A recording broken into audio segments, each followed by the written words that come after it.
So I'm recording this today on March 4th, 2019. It's the 2-year anniversary since the passing of Rubio, and decided to share with you his keynote that he did in 2017. And his lecture title was called Know Your Story. And for those that have heard it, you were there and you know how much it opened your heart. And I've heard from many people change their lives. And I wanted to share this with you guys today, and we're going to share it at 11:11 a.m. Pacific Standard Time. So that's Vancouver, California time. And that's on Monday, March 4th. So you can convert that to your time zone by just putting in the origin as Vancouver or California on March 4th, 11:11 a.m.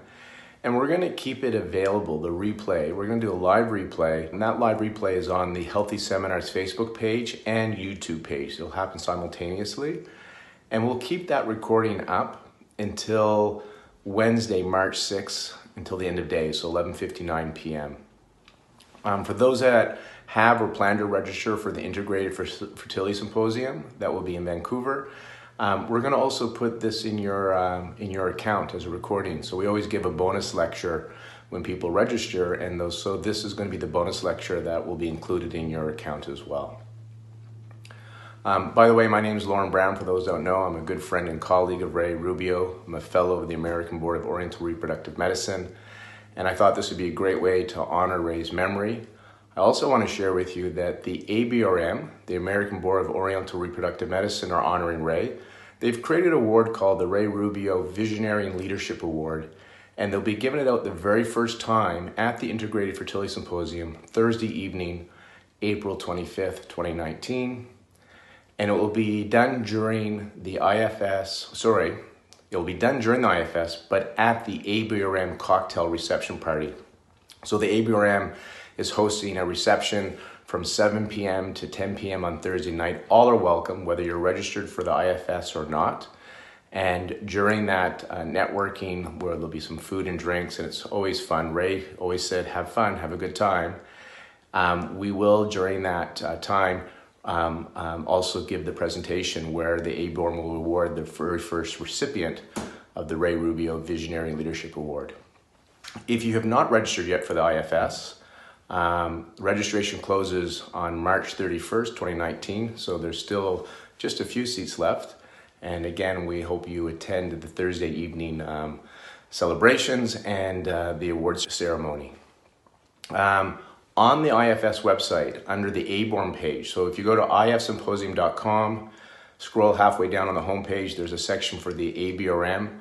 On that page, we've also included 2 short videos. One's 1 minute, one's about 5 minutes. So if you're looking for some memories of Ray Rubio, this is your chance to go and listen, hear some of his pearls, wisdom, why he created the ABRM, what was his inspiration behind that, and also what his love was for the IFS. He got to attend 2 out of the 5 years, and I'm excited this year we'll be honoring his memory when the ABRM present the award in his name. So 11:11 a.m. tune in and watch this lecture.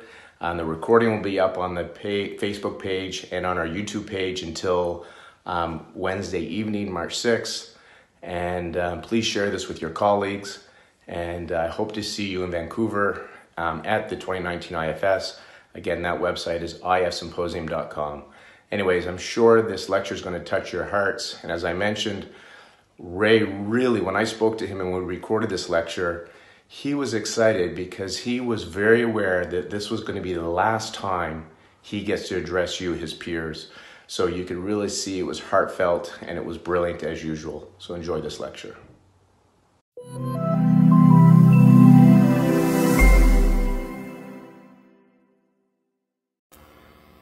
Okay. So in December, Ray called me to say that, hey buddy, I'm sorry, but I can't be your keynote speaker. Ray's always screwing with me, right? So he says, I can't be your keynote speaker.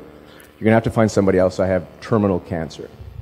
And I said, you're such an asshole, Ray. You know, your humor, I love your humor, but sometimes you cross the line.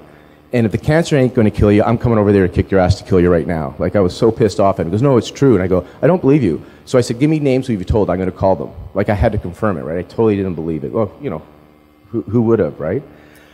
So anyways, he said, I'm devastated. You know, I'm mentally okay. So mentally, spiritually, Ray was okay. I went down in January to say goodbye to him.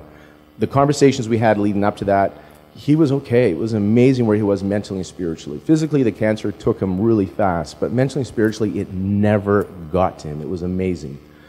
He wanted to address his peers. He was actually quite disappointed. He had his kids he was worried about, the ABRM he was worried about, and the IFS not coming here to deliver his keynote address, and he had another lecture from his John Shen material he wanted to present. And it really bothered him, but you know, that was the case. So we hung up the phone. I was a bit of shock, and I called him back an hour later. I said, Ray, you're going to be the keynote speaker, and it's going to happen. You're going to come. He goes, look, I'm not going to make it to the IFS. And I go, no, you're going to make it, but I got a plan. So the plan is this. I'm going to come. We're going to record you. I wasn't even planning to go there. I'm going to record you, and as a backup plan, if for whatever reason you're too sick to come to the symposium, then we can stream you. Oh, I like that. And if you're too sick to be streamed from your house, or worst case scenario, you're 6 feet under, we're going to play your recording. He said, that's awesome. So we planned a trip to Mexico with a bunch of his buddies. Within 2 weeks, the cancer progressed so badly that we had to cancel the trip to Mexico. Mentally, spiritually, the guy was so on it.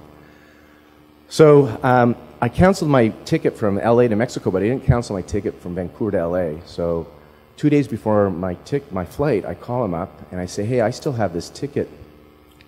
Do you want me to come in to visit you? I'd like to say goodbye, and I'll bring my camera if you're up for it.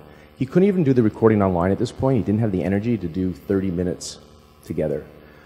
So I packed my camera without my tripod, because I thought if we do any filming, which I wasn't really expecting at this point, it would be short. Come to his house, we hang out, I walk in, he's green-orange from his jaundice, and I say, man, you're taking this ketosis diet way too seriously. And he goes, what are you talking about? I'm just a huge Trump supporter.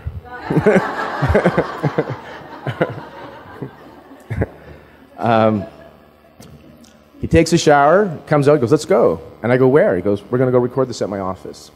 He has his bag, and I go, give me your bag. He goes, I can carry my bag. You know, because he was about 140 pounds at this point. Give me your bag. He goes, I got my bag. And I go, fine. Ray's stubborn, right? And so he goes, let's go. We're driving. I go, okay, give me your keys. He goes, no, I'm driving. I go, no, I'll drive. And he goes, no, I'm driving. I'm like, Ray, you only got 3 months to live. And no joke, this is how we talk to each other. I like to drive. In a couple curse words, no, I'm driving, right? So we drove there and sat down, and what you're about to see in a moment is his keynote address. Now, there's a couple of times the camera shakes a bit, because you can remember, I thought it was 15 minutes. He went for 50 minutes without notes. He has a little piece of paper he looks at twice. And I had to look at him a couple of times during the recording, because I thought he had a miraculous healing while I was there. It was Ray. He was just there. He was present. His energy was there. His Shen was there. It was just like, I had a look. I even did it. You'll see some close-ups. Like, is he still jaundiced? I wasn't sure. Like I thought really, it was just like, if you close your eyes, he was fine, right? So what I've done for here is I've done my best to hold the space for our good friend Ray Rubio. And so we're going to play his recording. Ray made it clear that his memorial service and the IF Symposium is not to be sad. It's to be celebration.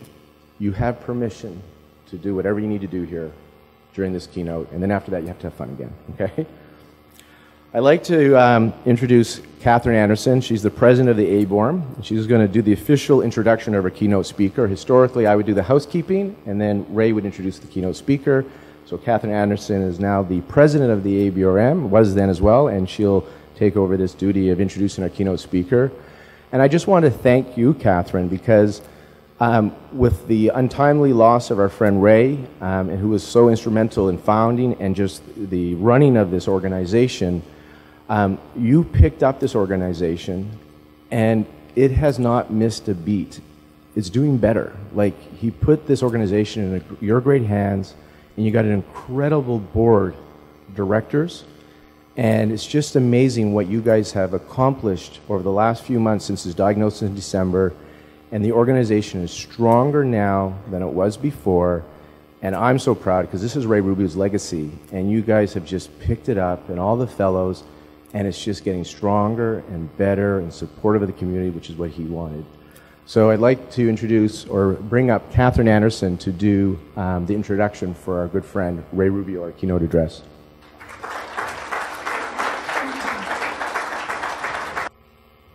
Thank you, Lauren. Thanks, everyone. So, for the past several years, and especially the past year during my ABORM presidency, I've had the tremendous opportunity to really spend a lot of time with Ray. And he was a mentor and friend to me and so many of us. And Ray was smart and funny and stubborn, you know, keeps coming up. But he had this ability to surround himself with a good cast, as he describes it. And, you know, I think he took this from his time working in the Hollywood agent business. But, you know, he had a busy practice in life like the rest of us, but he always made the time to talk to people. And I've heard this from so many people that they say the same thing, is, you know, he just, regardless of what was going on, he would stop and talk and share his wisdom because he was full of it. Not full of it, but full of it. But, so Ray was old school in many ways. And, you know, I knew this, but I learned it even more, you know, when he transferred all of the ABORM knowledge to me. But, you know, he used pen and paper for everything. But what I loved most about Ray is that he didn't hide behind his computer screen or text message. He really wanted to talk with people and connect with them. And, you know, he would call me often, and sometimes he would call me so much, you know, I'd look at the phone and be like, oh, what does he want now? And he had this, you know, be during one of my busiest clinic days, or on a Sunday afternoon, or inevitably he always called me on my vacation.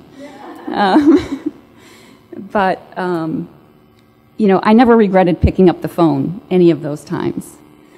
And, you know, every time that we talked since the first time I met him in 2009, he always challenged me, he educated me, and he always made me laugh. He was direct and honest, and he could have this firm edge to him, and yet deep down he was truly, truly compassionate. So the message that he prepared for us is very real and very raw. And Ray played the guitar, and so I like to think of this video that he made for us as Ray Rubio Unplugged. So I personally am forever grateful for his friendship and the presence that he had in my life. And in his message, he says, you know, something like, the wisdom that we share with each other nourishes us and brings joy to our life. And I certainly know that my life, and I'm sure many of yours, would not be as joyous if Ray Rubio had not been in it. So without further ado, Ray has uploaded his spirit for us here today, and I'd like to introduce my colleague and my friend, Ray Rubio.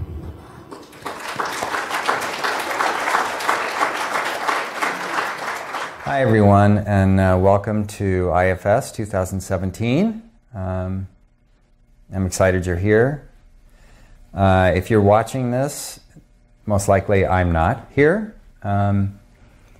Just before Christmas, as some of you know, but not all of you know, I was diagnosed with stage 4 terminal pancreatic and liver cancer, kind of out of the blue. And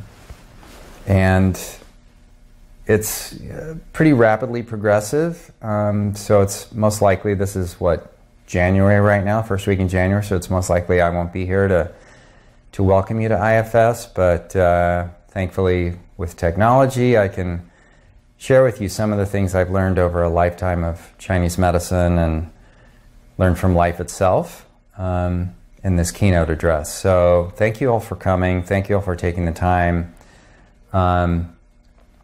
So what we're going to talk about today is what I call knowing your story.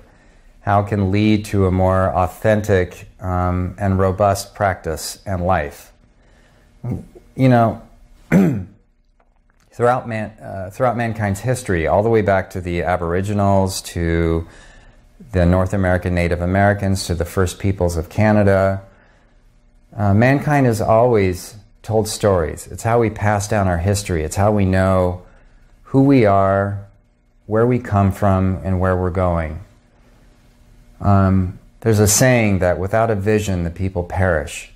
And, you know, I firmly believe that. I think that we're all connected on this planet, and we're all connected to each other, and that the borders that we see on maps are largely artificial, and that the wisdom that we share with each other is what really nourishes us.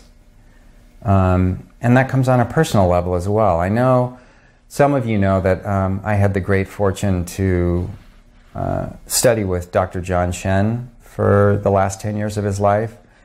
And the part that I loved the most in sitting with Dr. Shen and studying with Dr. Shen was watching him with patients and watching him perform case studies and examine these patients and explain what was going on with them, because it really helped me to think and to understand what a doctor of Chinese medicine does. Whether it's with fertility or rheumatoid arthritis or whatever it is, you know, those mysterious cases that always end up at our doorsteps because Western medicine can't figure it out. You know, that's kind of how Chinese medicine excels, and I'd like to share some of that with you today so that you can come away and feel like you have a new way of approaching things. You know, Dr. Shen used to say that being a good doctor of Chinese medicine is, he used to say it's like being like that English detective. He could never remember Sherlock Holmes' name, so that's what he called him, the English detective. And it really is like that, you know. It's being able to read between the lines and see the clues and see things that patients aren't telling you, and see things by observing them, not just asking them questions. I remember one time I was with Dr. Shen in his office in New York. I would go out and I'd sit with him for a week or two and watch him do patients, in addition to running errands and picking up his relatives at the airport and, you know, all the other stuff I had to do.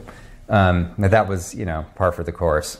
And it was at the end of a day, and normally what would happen with Dr. Shen is, you know, I'd sit there in the office and patients would come in one after another, and he'd sit on one side of the table and they'd sit on the other side of the table, and Dr. Shen would say, you know, what's your problem? That was his shorthand for, you know, what's going on with you. And so they would start to tell him what was going on with them, and he'd ask very pointed questions about when did it start, when is it better, when is it worse, blah, blah, blah, blah. You know, and then he would feel their pulse, and he had a little pulse pillow on the table, on the table there, and he had his watch out, and he would feel their pulse and count it and make notes, and then he'd feel their, you know, the other pulse and count it and make notes. Then he would look in their eyelid, and then he would ask them to stick their tongue out, and he'd ask some more questions, and then that was it. You know, then he would tell them a few things, and typically he would, because the whole time he was doing the pulse diagnosis, he was also doing Palmer diagnosis and facial diagnosis. He would start to tell them, you know, this is when this started, and maybe you remember when you were 10 years old, this happened, blah, blah, blah, blah, blah. And you know, they'd just be astounded, and I'd be astounded. You know, he would be picking this stuff up, like this is how it started. And then he would tell them to go wait in the waiting room, and he would write an herbal formula, and they'd come back in and he'd tell them how to take it, and he'd say, okay, come back in 2 weeks, take your herbs, get lots of rest, etc.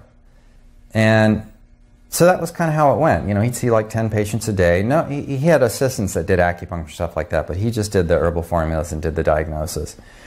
And this one time, it was like at the end of a day, and we're in New York, and this woman comes in, very high class, dressed to the nines, and she comes in with this whole retinue of followers with her. And, you know, usually Dr. Shen would only allow the patient in, and sometimes if they were really, really sick, he'd allow their spouse in, but I'd never seen him allow like 4 or 5 people to follow a person into a room before. And so she came and she sat down, and all of her people were behind her, and turns out this woman was one of the Chanel family, so from Paris, extremely wealthy, had flown over that day just to see Dr. Shen, and that's why all those people were with her, because they were all of her handlers. And Dr. Shen sat her down and said, what's your problem? And she started, bursting into tears, and was just beside herself, obviously clearly distraught. And she said that about 2 years prior to that appointment, she had started having blinding migraines just out of the blue. And they were debilitating, and nothing helped. Pain relievers barely touched it. Sitting in the dark didn't help. And obviously, as a child of the Chanel fortune, seeing the best doctors in Europe was not an issue. She saw natural doctors. She saw holistic doctors. She was admitted to the best institutes everywhere, and no one could figure out what was causing her headache. She had CT scans to see if she had space-occupying lesions. She hadn't bumped her head. It was just on and on and on, and no one could figure out what was going on with her. So Dr. Shen kind of, was looking at her and asked her some more questions, and then, like I said, he felt her pulse, for a few minutes, made some notes, looked in her eyelid for a few minutes, made some notes, looked at her tongue. And then he kind of sat back and he looked at her and he said, so, where are you staying in New York? And she said, well, we're staying at the Plaza. And he says, oh, I've stayed there many times. He said, are you seeing a show? And she said, no, I just came to see you. And she started crying again. She was obviously very, very distraught. She said, Dr. Shen, I know you're trying to be nice, but, I didn't really come here to socialize. You're my last hope, and I don't know what to do, and I can't keep living like this. And, it was so painful to watch this poor woman suffering. And Dr. Shen, patted her hand for a second. He's like, oh, it's okay, it's okay, it's okay. And he leans back and he looks at her and he says, because I think maybe 2 years ago, right before these headaches started, you started using a new eyeliner. And she said, yeah, that's when we launched our new 24-hour mascara eyeliner that would stay on for 24 hours. And he said, yeah. He said, that's the cause of your migraines. He said, it's going directly into the bloodstream and directly into the brain. That's why it's not showing up on any labs, and it's causing this allergic reaction. That's why you're getting these headaches all the time. Because if you stop using that, the headaches will go away. And her tears slowly dried up, and she stopped, and I was staring at him like, what are you, Jesus now? I mean, how does that happen, And he's like, yeah, you don't need herbs. Just, stop wearing this eyeliner and you'll be fine. And sure enough, that was the end of her migraines right then and there. And after she left, I asked him, I said, how did you figure that out?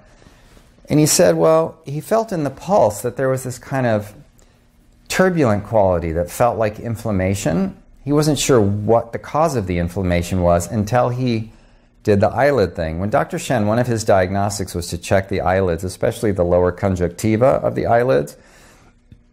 And he said you could see if there was chemical inflammation or drug abuse inflammation or prescription drug inflammation or injuries. You could see this in the lower eyelid.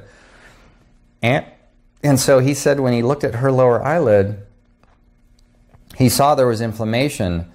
But what was most interesting to him, because he saw patients all day, every day, and checked their eyelids in all women every day, he said it was the first time that when he checked the eyelid, he got the mascara on his finger and he couldn't get it off when he had a little tissue by his thing. And he said that was the clue that gave it away.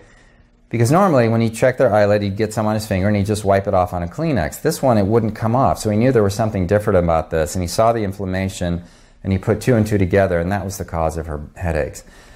And the reason I tell that story is because, you know, sometimes I think we think that a Zongfu diagnosis or a Zongfu pattern is a diagnosis, when in reality, a Zongfu diagnosis is a way of reframing the imbalance in the patient. But real Chinese medicine takes a step back and tries to see what caused that imbalance, right? If we presume that most patients are in homeostasis and are in balance, what caused them to become out of balance, and when did that start? You know, I remember Dr. Shen would see patients sometimes that came in, and based on their pulse and based on what he saw on the eyelids, he would find, and based on their facial diagnosis, he would see these old injuries that may have happened like when they were 10 years old or something, and they fell off a horse or something, or they had a skateboard injury. And later in life, it would lead to fatigue or disorientation or headaches or whatever. And he would say, well, that's because when you're young and you get an injury like that, the qi and blood circulation is so strong you can rebound from it. When you're older, those old injuries catch up, right? And when the qi and blood needs are consumed with daily life, there's not as much to go to repair things like that, and so you'll start to feel the effects of it. You know, he used to say that before the age of 30, we can cheat disease, and after the age of 30, disease catches up. So, you know, today, as part of my talk, I want to emphasize knowing what your story is, looking at your story and seeing the miracles in it, knowing how to do rewrites in your story, right, like a good script, surrounding yourself with a good cast, right, because that's part of what makes your story compelling and manageable, and also sharing your story. So that's what we're going to go over today real quick. It's not all directly TCM related, because I think, you know, this whole weekend you guys are going to be given so much amazing information by so many great teachers, so many of whom are colleagues of mine and friends of mine, that you're going to walk out of the symposium full to the brim with information. You know, but I'm reminded what Dr. Shen used to tell me all the time, and I'm not even sure that he's the original one that said this, but it was one of his favorite sayings. He said, always remember, because, you know, I was always asking him questions, well, what about this, and what about that, and what do you mean by this, and what about that? And Dr. Shen would just look at me and he said, you know, always remember that patients don't care how much you know until they know how much you care. And that's where knowing your own story comes in, because we each have a very compelling story that brought us to be doctors of Chinese medicine. And regardless of whether you specialize in herbs or acupuncture or Japanese style or Chinese style or infertility or obstetrics or whatever, it's your story that gives power to what you do. And I firmly believe that. So let's go ahead and get started, you know, and I'm going to share with you a little bit about what my story is, so you can see what I'm talking about in knowing your story. Of course, being that I probably won't be here to give this talk in person, let me just start by saying that I'm pissed that I'm not going to see season 7 of Game of Thrones.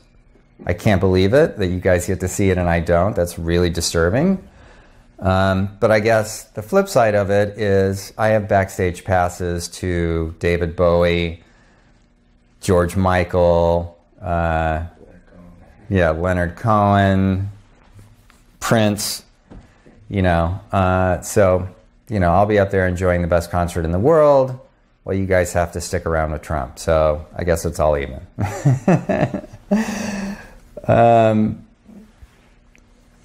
Anyway, so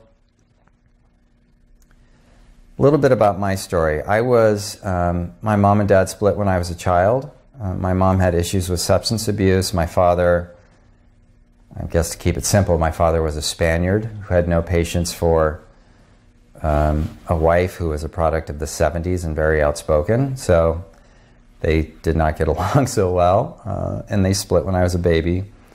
I was pretty much raised in an orphanage and in and out of foster homes. And, you know, back in the day, they would try to always place you back with your birth parent because it was believed that that was the best thing to try and reconcile that relationship. Now we know that that's often the worst thing you can do, is to try and keep putting the child back with the birth parent, because the birth parent is often damaged themselves and needs help. So, you know, there were many times where I was put back with my mom in between foster homes and from the orphanage, the state home, and it was just one nightmare after another, just chaos and violence and never knowing what was going to happen next. And you know, I remember one time, just to give you an example, one time I was put back with my mom, and she took me shopping at one of the local department stores. And, you know, I can't remember if we were buying clothes for me or for her or for both of us, but, you know, I must have been 5, something like that. And I was running around between the clothing racks, you know, like when you're a kid and it's like the ultimate fort. You can hide and fun and this and that. And anyway, so I was doing that just because I was bored out of my mind. And at some point, I got lost, right? I didn't know where she was. And I came out from one of the racks and I couldn't find her. And, you know, it couldn't have been that long, maybe 20 minutes or something. But, you know, in kids, time is different, right? So I started looking around for her, and I was getting nervous because, you know, I didn't want her to be upset. And finally I went up to the help desk and I said, you know, I've lost my mom. I was over here and I showed them what department I was in and blah, blah, blah. And they said, oh yeah, she came up here looking for you. We think she's waiting for you outside. So I ran as fast as I could down the aisle of the store to find my mom outside, because, you know, again, I didn't want her to be pissed. And she was outside, standing in front of the store, leaning up against our car like this, with a look of fury on her face. So I could tell she was not pleased. And I walked up and I was, you know, I'm sorry, Mom, I got lost. I didn't realize what time it was and blah, blah, blah. And what I hadn't noticed is that her arm was on top of the car and it was holding something. And what it was holding was a crowbar. And she took that crowbar, bent me over the car, and started beating the crap out of me in front of that store. And there was a crowd of people gathered around watching this. And the thing that struck me in that moment, aside from this is wrong and no parent should ever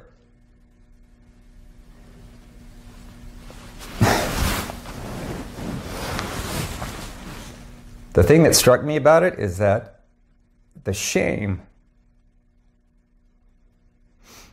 I don't even remember the pain.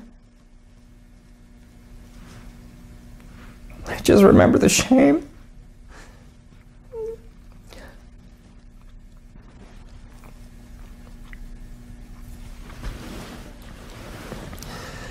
And I'm not telling you this story to get shock or sympathy or anything like this. I'm telling you this story because this is part of owning your story. Part of owning your story is not letting things like that define you. And that was just one example. And they weren't all at the hands of my mom. Some of them were things that the foster parents did, or things that, you know, no child should have to go up. And I know in this room, I know many of you in this room, many of you are my colleagues, and I've heard some of your stories, and I know that horrific things have happened to you as well. And I think that's part of why we're drawn to Chinese medicine, because it allows us to heal. Because every patient that we see is a teacher. And they're healing us as much as we're healing them.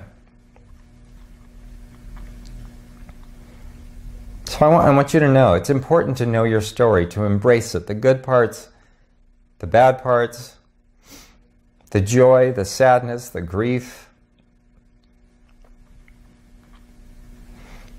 You know, that's what life is. And our stories make us who we are, and knowing who you are and where you come from gives you a strength, not a weakness. And it allows you to go and to hold space for patients who are going through very difficult times, and to be okay with that, to not be afraid of it, right? So I encourage you, know your story, look at it, know where you come from, know your family's history. My best friend David, his family was exterminated in the camps. His father was a Polish rabbi who barely made it out of Poland in time before Kristallnacht. And if his dad hadn't made it out, I would never have known David. And there's stories like this all over the world and all over this room today. For those of you who are here, we all have these stories of courage and survival and tenacity and surrender and overcoming. And I really want you to embrace that, because if you regularly embrace your story and honor it and remember it, it's not as easy to get caught up in the day-to-day small stuff, because your story informs who you are and where you're going. And so it allows you to have a vision and a purpose in your life. You know, remember, again, without a vision, the people perish. And that's not just on a group level, that's on a personal level. People get distraught, people get burnt out in their practice, they get burnt out in life, they lose hope when they forget their story, when they forget their purpose, when they forget their vision. So remember your story, remember who you come from, sit down with your relatives and your grandparents and your cousins and do a genealogy. Remember who you are and where you come from. I can't encourage you enough. So, the first part, remember your story. Know where you came from. The second part, look at your story and look for the miracles in your story. Throughout my life growing up, repeatedly, in places where I would least have expected it, in and out of foster homes, in and out of an orphanage, and so on and so on and so on, there have been people that I firmly believe were guardian angels. And they came in all shapes and sizes, jobs, things you would never recognize, you know, whether it was the janitor at one of the elementary schools that I was at while I was in one of the foster homes I was at. You know, like when you're in the foster care system, often you change schools and change families every 6 months or 9 months or every year. And I mean, you know how it is when you're a kid. Every time you start a new school, it's so hard to get to know people, and you're the new kid, and it's embarrassing, and everyone else knows each other. And you know, and when you're a foster kid, the other weird part about it is, even though you're living with this family who may have kids that go to the same school you're at, they have different last names. So all the kids want to know, why is your last name different than them? And so you feel compelled to have to explain to them what your, you know, why you have a different last name than the other kids. And that part's embarrassing. And so you end up feeling embarrassed and spending most of your time alone and not getting to know anyone. And I remember at this one school, you know, I'd be kind of by myself a lot of times at lunch and during recess. And this one janitor, this African-American guy, you know, who really didn't say much, kind of kept to himself, sort of became my friend, right? And his name was Joe. And, you know, he taught me about his job, and, showed me how to screw in a screw and how to fix things. And, I couldn't have been more than second grade or third grade or something like that. And he taught me about integrity and doing the right thing, being honest, not being judgmental.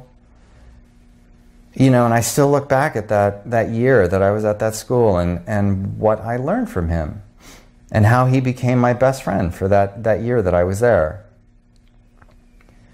And on and on and on throughout my life, there have been people like that. Dr. Shen was an example. Dr. Shen is one of the greatest, in my opinion, one of the greatest doctors of Chinese medicine in the last 200 or 300 years. And he had several students before me, Leon Hammer, of course, being the first and foremost. Dr. Shen himself told me that there have been many students who came to study with me, but only one really learned, and that was Leon. So the rest of us got a chance to sit with Dr. Shen, but really only Leon was able to take what Dr. Shen was doing and repeat it. And, why would Dr. Shen take me on as a student? He was 80 years old. He was getting up there in age. His energy was not what it used to be, and he'd had many students. Why take me on? I was nobody. I was someone fresh out of Chinese medicine school. I don't know the answer to that. I just know that there have been people like that throughout my life that have been there at just the right time, who have helped me become the person who I am, and the doctor I am, and the teacher I am. And I think if you examine your life, you'll see that there are people like that in your life, all throughout it, that have been there at the right time in the right place, and have taught you things that maybe you didn't even recognize at the time would inform who you become later. So, when you look at your life, look for the miracles. They're everywhere. And sometimes they might be small, sometimes they might be big. You just never know.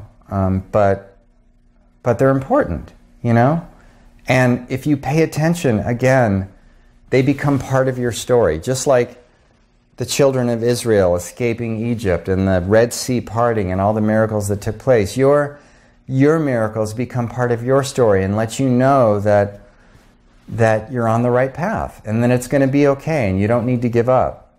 I remember another time, this was when I first had just started practicing, and my friend Chris and I were practicing at another acupuncturist's office just doing a fee split, because I had literally just graduated from acupuncture school and just passed my state boards and had no patients. And so we were seeing her overflow patients, and we were there for like 6 months, maybe a year, something like that, and had gotten our own 6 patients each, very small number of people we saw kind of on a regular basis. And in the meantime, Chris and I had been out looking for our own spaces. We knew we wanted to open a practice together. We were great friends. We wanted our own place. So we would go there and work during the week, and then when we weren't there, we would go look for our own place on the east side of LA. And we looked, and finally we found a place. And we found a place that was kind of run down, had been an old hair salon, so it was covered in chemicals and kind of disgusting. So we spent 3 months scrubbing the place down and cleaning it up and painting the walls and and getting it ready and getting ready to sign the lease on this place that would be ours. And it's always a big deal when you go out and practice, especially like Chris and I. Neither of us had a big nest egg to invest, so we were kind of going out on a limb. And I'll never forget the day we gave notice at the practice we had been at on the west side, and we told them we were opening our own practice. And we went to sign the lease at the new place, and I looked at my schedule for that week, and I think I had 5 patients scheduled for the whole week. And maybe 1 on the first day and 2 on the second day, and that kind of very sparse. And so we signed the lease and we paid our money, and my first patient came in, and I kind of had a policy at that time, which I still do, that if it's a patient's birthday, they get a free treatment, right? I don't charge them for that. So this patient came in, and I gave her treatment and et cetera. And as I'm checking her out, I had no assistant back then because I couldn't afford it. So as I was checking her out, I said, so what are your plans this weekend? She goes, oh, it's my birthday today. So I'm going out, and I'm like, of course it is. Happy birthday. Your treatment is free today. Which of course I meant, but at the same time, it just couldn't have been worse timing because I was eating top ramen every day, and I put my last penny down on the lease, and I really needed that $75. So anyway, so I was, that was it. Sent her on her way, wished her happy birthday, went home, and I'm driving home, and I'm thinking to myself, this is a bad idea. You shouldn't have done this. The world's going to cave in. And then I started reminding myself of the miracles and of the guardian angels that had been there with me, and even finding this office, what a miracle it was. And I got home, and I walked in the door, and the phone rang. And, this is before cell phones, right? So the phone rings at my house, and I pick it up, and it's this guy, David. Now, David had been a patient of mine at the previous practice, the one I'd been doing the fee split at. And David was a bodyguard for the band U2, who's my favorite band of all time, bar none. I went to school for a year in Ireland, actually, as a study abroad program through UCLA, and I saw U2 for the first time in Dublin and been a fan of theirs ever since. So anyway, Dave, what it comes down to is when the band is getting ready to go on tour, each member of the band has their own personal bodyguard to protect them when they're going from set to set and place to place. And David was Larry Mullen's bodyguard, the drummer, and he had injured his knee playing Ultimate Frisbee or something like that. And so he'd been seeing me at that other office because if his knee wasn't up to par, they were going to leave without him and get a different bodyguard, and he really wanted to go on tour with them. It was the Pop Mart tour, the one where it was all the big stadiums and outside and the big flashing lights, and it was going to be like a 2-year tour, so he really wanted to go. So I had helped him, and his knee was fine, and he was able to go on tour, and the first opening date was in Vegas. And they'd really been rehearsing a lot, and this is the first time they'd played outdoor stadiums. Like normally U2 plays indoor arenas, so they were concerned about Bono's voice. You have to project a lot more in outdoor stadiums. They weren't sure how it was going to be pulled off. Anyway, so it's David on the phone, and he goes, hey, Dr. Rubio, he goes, I want you to know, we're in Vegas. The show went great last night. He said, but, Bono's losing his voice. He said, Adam has insomnia because he's on the wagon. He said, The Edge has tinnitus. And he said, Larry has got tendinitis from the drumming. And he goes, I told them all about what an amazing job you did with me and how you fixed my knee and blah, blah, blah, blah. And he said, so, we're leaving this afternoon for Memphis, the second tour on the second date on the tour. And he said, I hope it's not too much to ask, but I told him how much you helped me. And we were wondering if we could fly you out to Memphis and you could treat the band members and, help Bono with his voice and blah, blah, blah, blah, blah. And, we'll pay for everything. We'll put you up in the hotel. We'll fly you out first class, and we'll pay you really, really well for coming out and doing this. And he said, so I just had to call and see if there's any way you could possibly do that. He goes, I know you have a busy schedule and this and that. And I said, well, David, hold on one sec. Let me check my schedule. Right. Yeah, I think I can do that, actually. So suffice it to say, I got on a plane that afternoon, flew first class to Memphis, stayed in the hotel on the same floor as the band, got to meet one by one all my favorite band members in the world. They all got better with the treatments, gave Bono some Xiangshen Podisan, which is a great formula that's traditionally used for Chinese opera singers when they lose their voice. So gave him that, and his voice only came back, and he took a giant case of it on tour with him. and got to go to the concert. They gave me a backstage pass that was good for any concert they'd had on that tour in the world for the next 2 years. So I could go to Paris and go backstage. I could go to anywhere and go backstage and see them. And they paid me really, really well, on top of all that other stuff. So again, you know, a miracle.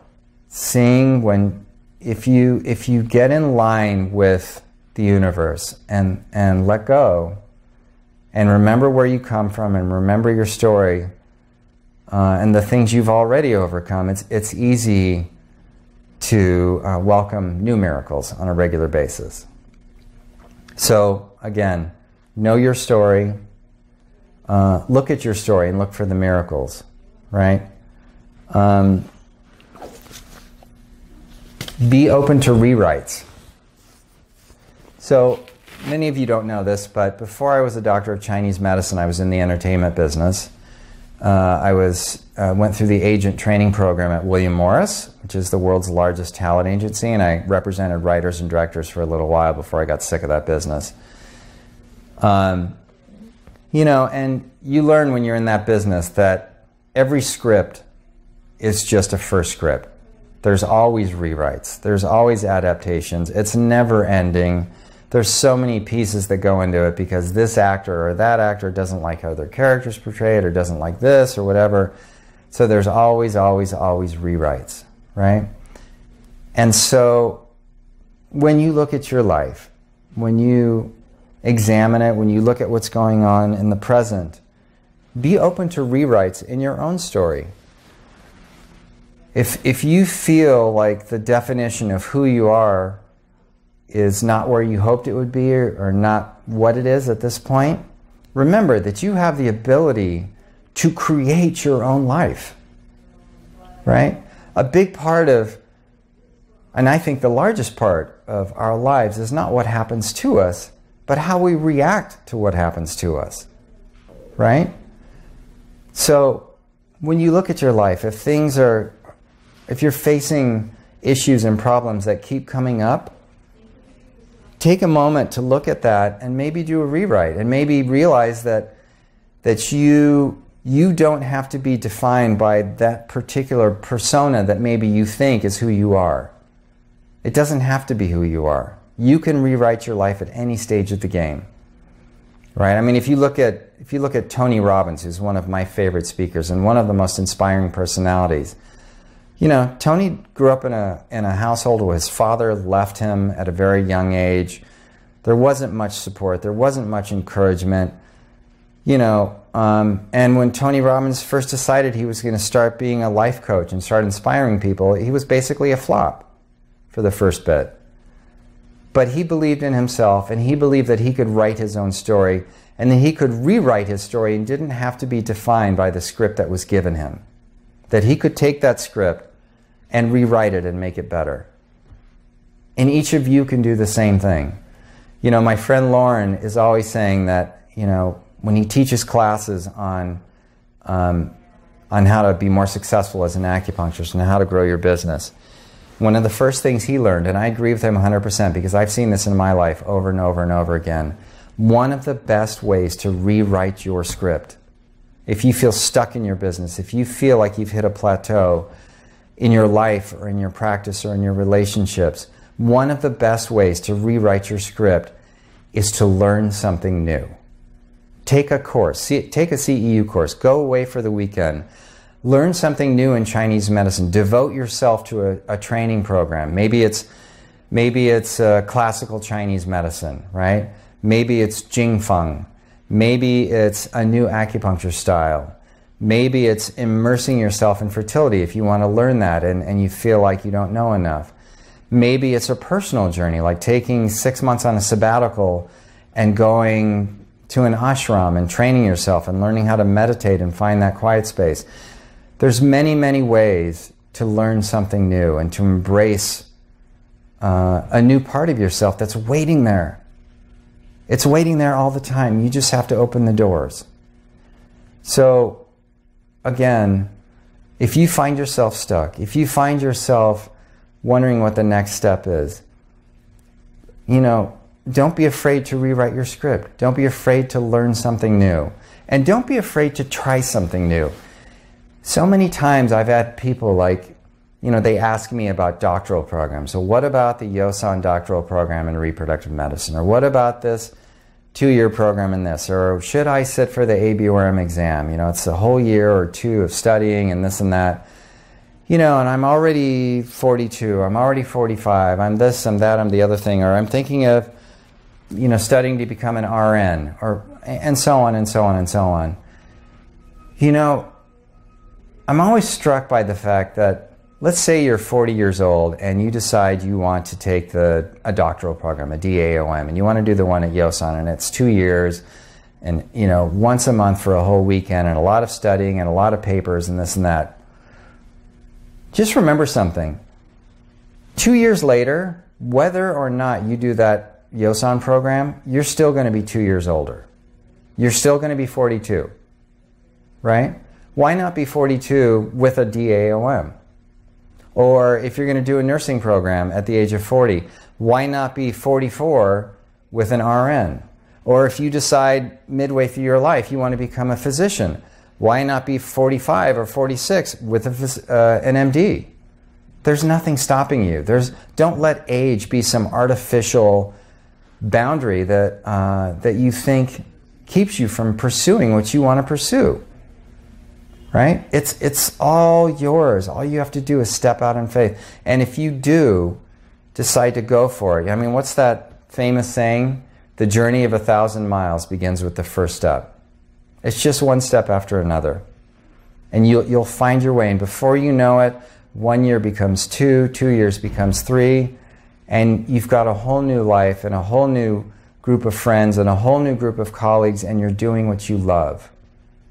Don't put off until tomorrow what you can do today. You know, when I got this diagnosis, so many people have asked me, like, are you afraid of dying? Are you angry? Are you this or that? And I can tell you with complete honesty, no, I'm not. I think part of it, as I've shared with my friends, is that I have lived in one life what most people don't live in 3 lives. I've traveled the world, I've studied abroad, I've had multiple careers, I've overcome challenges that not many people face and turned lemons into lemonade, as they say. So this is just one more chapter in the journey. You know, I'm not going through the 5 stages of grief because I don't have a bucket list that I need to go check off. I've checked off my bucket list throughout my life. I haven't put things off. And I encourage you to do the same. It's never too late. You're never too old. You can do whatever you want. You have the support you need if you'll just reach out and ask for it. Right? I remember when we started the ABORM, so many people were concerned and worried and, you know, had misconceptions about what the purpose was and where we were going, and, you know, just day after day, year after year, surrounded by friends, we just tried to do the right thing. And I remember probably 8 years ago now, at one of the exams, because we always held the exam in conjunction with the conference, Lauren and I were sitting down having tea or something, and we thought, you know, how cool would it be to have a fertility-only symposium where, you know, we could bring out all our friends and colleagues and people we know are such great teachers and just have a whole weekend devoted to really high-level teaching of fertility. And at that point, it was just a vision for us. We didn't know how or when we'd be able to pull it off. And now here we are at IFS 2017, the 3rd year in a row. Every year is more successful than the one before it. This is our tribe. These are our people. This is who we look forward to seeing every year. Every one of you is part of the family. And we're not joking when we say that we think this is the best conference we've ever been to, period, every year. So be open to new ways of thinking and new ideas, and be open to rewriting your script, and don't be afraid to start from scratch. Okay? And that leads me into the next subject, which is part of knowing your story and living your story is surrounding yourself with the right cast, right? So you guys, everyone here at IFS 2017, you are all part of my cast. You're all part of my story. You've all touched my life in ways that many of you will never know, and hopefully I've touched your lives. And that's worth more than you know. You know, sometimes until you're facing your own mortality, you don't realize how even the smallest meetings and the briefest exchanges are transformative. And it's not till later that you see that. So surround yourself with the right cast. Surround yourself with people that share your vision. If people are negative and they're naysayers, it's okay. Bless them in their path. But don't try to convince them. Don't slow yourself down. Surround your people with people who share your vision, who want to go where you're going. There are many paths in this life, and not all of us share the same path. So if someone doesn't share your path and isn't interested in going where you're going, that's okay. Let them go where they're going. Right? What's most important is that you follow your path. And part of that is surrounding yourself with the right cast. So I know in my life, my friend Lorne, Dr. Shen, Chris Axelrod, Catherine Anderson, Randine Lewis, Alan Jansen, Jane Littleton, on and on and on and on. There's so many of you, I can't even name you, partially because I'm on painkillers right now, but you all know who you are. It would take up the rest of this talk to try and list every single person. Many of you I've known as colleagues, many as students, many as teachers. And I think all of you have played each of those roles. So if you were a student, you were also a teacher. If you were a teacher, you were always a colleague. That's really what's important, you know? As you go on your path, and as you walk your story and do your rewrites and look for the miracles, you know, remember at the end of every day, it's good to sit down and break bread and appreciate those who are on your journey with you, right? And give thanks for that opportunity to learn what you've learned, to share what you've learned, to honor each other. You know, because life is in the moments. It really is. And lastly, so you know your story. You look at your story and you look for the miracles. You're open to rewrites in your story. You surround yourself with the right cast. People who share your values and share your vision and share your heart. And lastly,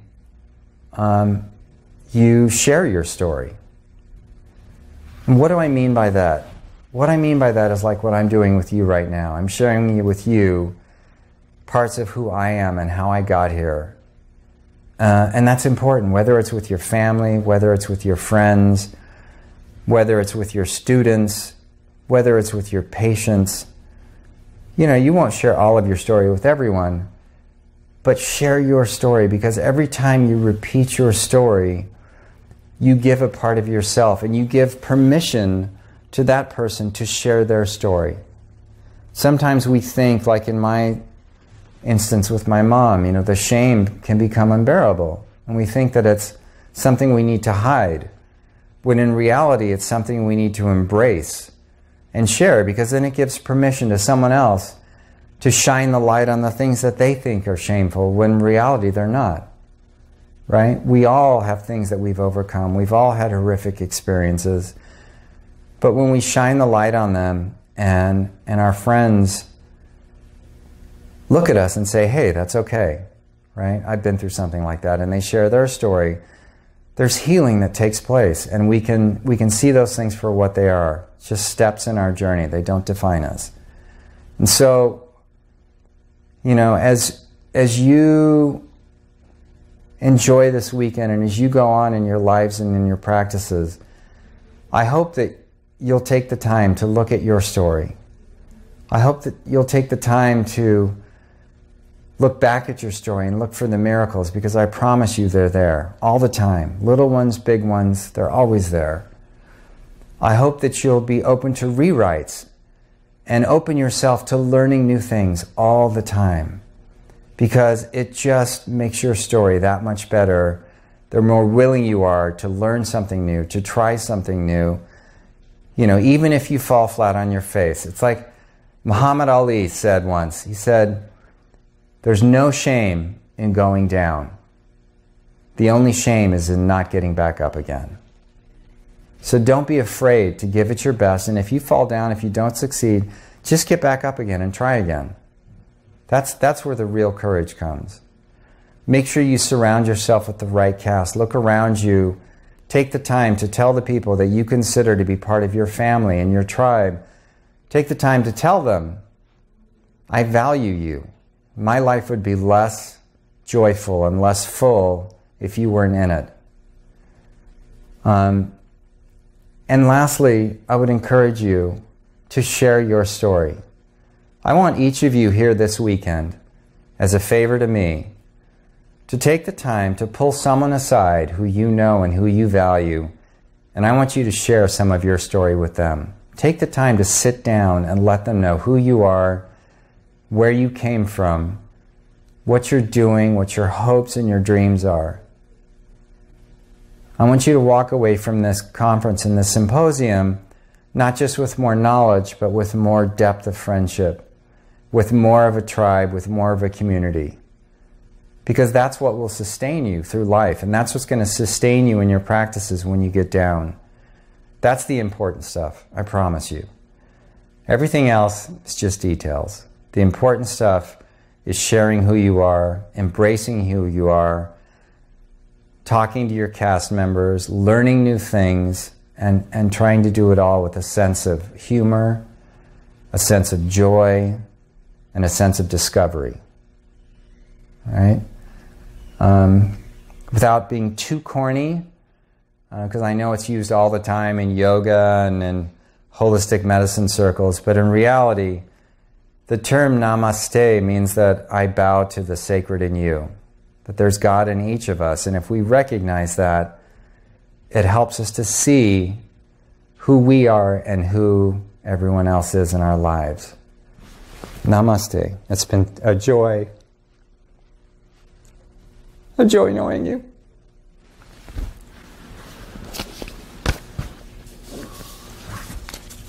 It was a great rehearsal. I'm going to press play. Then we'll see if we get it on tape.